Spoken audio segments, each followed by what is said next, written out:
galera, Laerte Viana na área. Pessoal, tá acabando, faltam apenas 4 dias para encerrarem as votações lá no prêmio iBest. E eu tô concorrendo, estamos próximos de classificar para a segunda fase na categoria Videocast, então eu preciso muito da sua ajuda para a gente carimbar essa vaga. Não custa nada, clica no link que tá fixado aqui embaixo, 10, 15 segundinhos no máximo, você já fez o que precisa para me ajudar, é só clicar, vota lá em mim e eu fico muito feliz e agradecido. Fechou? Obrigado. Aproveita também para se inscrever aqui no canal, deixa o like no vídeo porque em breve tem quadro novo, 2 reforços, 2 contratações aqui no canal, eu revelo em breve. Vamos para a resenha.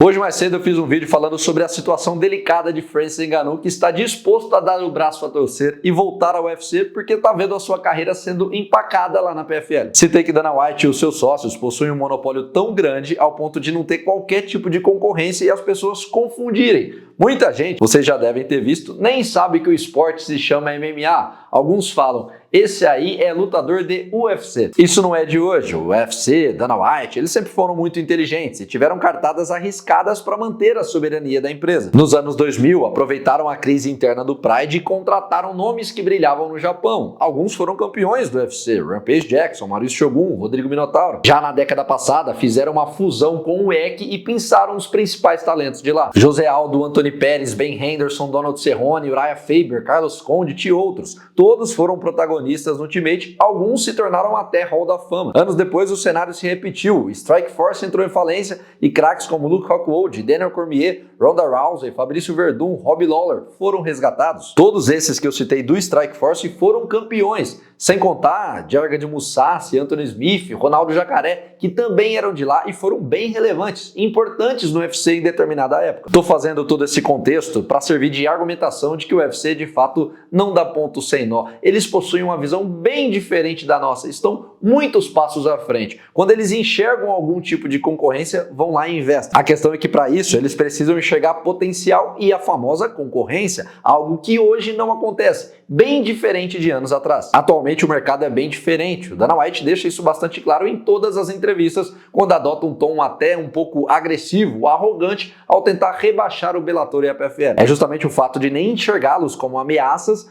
que fez com que eles nem ligassem para quando um comprou o outro, se juntaram ali basicamente. Podem ter certeza, se o Bellator oferecesse qualquer tipo de perigo, se enxergasse potencial ali, era o UFC que teria comprado, não a PFL. No último sábado tivemos mais uma prova de como é grande a diferença de níveis entre as empresas, com o badalado Pat Mix, apontado como potencial futuro campeão, sendo jambrolhado pelo mediano Mário Bautista. Eu já vou voltar a falar sobre o Pat Mix, mas antes preciso apresentar um dado aqui para vocês que apareceu hoje na minha timeline e eu confesso que fiquei um pouco surpreso, não tinha me atentado a esses números. Fazendo um levantamento dos campeões do Bellator que migraram para o UFC, ao todo foram 10, o retrospecto é bem negativo. Ed Álvares, Alexander Volkov, Patrício Pitbull, Michael Chandler, Hector Lombard, Ben Askren, Will Brooks, Joey Soto, Zach Makovsky e agora o Pat Mix. Todos esses somados tiveram 29 vitórias e 39 derrotas, além de 2 no contest. Ou seja, campeões do Bellator que foram reis na organização rival, quando chegaram no UFC, sequer conseguiram somar um cartel positivo. Desses que tiveram sucesso, só o Ed Álvares, que foi campeão peso leve, e o Alexander Volkov, podemos colocar nessa lista, porque se mantém na elite do peso pesado há um bom tempo. O Pat Mix e o Patrício ainda tá cedo, a gente tem que esperar, tiveram uma luta só. O resto foram todos fiascos. O Ben Askren, o Will Brooks, o Michael Chandler, o Hector Lombard, todos chegaram com uma expectativa altíssima e não conseguiram render. Os mais novos talvez não vão se lembrar, mas o Hector Lombard, quando chegou, estava com o status de o homem que vai parar o Anderson Silva e venceu apenas 3 lutas das 11 que fez na casa. Embora eu sempre diga aqui que tudo tem um contexto e em muitos casos analisar apenas as estatísticas friamente pode ser um erro, aqui não dá para dizer que os números mentem. Historicamente, os reis do Bellator não conseguiram se criar dentro do UFC. Entendam bem, eu não estou dizendo aqui que nada presta fora do Ultimate, que os talentos que brilham fora não são tudo isso, que vão chegar lá e ter o choque de realidade. Não é nada disso. Existe muita gente boa fora. Dricus du Plessis e Akela Harrison, por exemplo, hoje são campeões do mundo na maior organização. O Manel Kape, o René de Haider, são caras que estão ali próximos da elite. Podem, por que não, conquistar um title shot em breve? Isso sem contar outros talentos que brilham por aí e a qualquer momento podem pular o muro. Eddie McKee, Usman Nurmagomedov, Vadim Nemkov, Marcos Buchecha, Renan Problema, todos seriam reforços muito, muito interessantes. O ponto é que não dá para negar as evidências. Lá no maior octógono do mundo, o nível de concorrência, de exigência é bem maior. Dito isso, voltando ao Pat Mix, eu ainda não consegui entender a derrota e não pelo resultado em si, mas a maneira que foi construída. Na moral, eu realmente acho que alguma coisa aconteceu com o cara. Ou teve algum problema que não quis revelar, ou simplesmente sentiu o peso da estreia e travou, não conseguiu se soltar. Não é o caso dele ter pego alguém da elite do Ultimate. O Bautista é inferior a outros nomes que ele também já bateu no Bellator. O nível de performance entregue foi vergonhoso, não conseguiu apresentar absolutamente nada.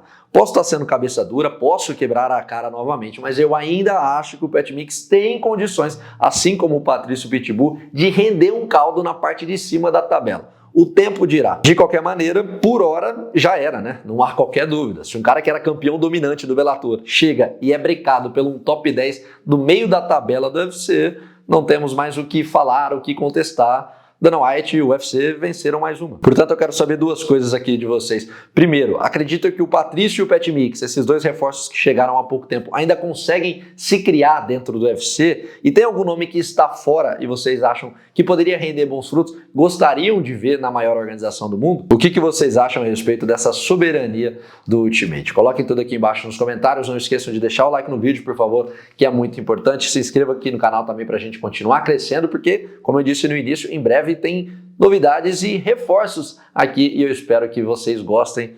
Vou revelar nos próximos vídeos. Então, fiquem ligados, eu conto com a companhia de todos. Tamo junto.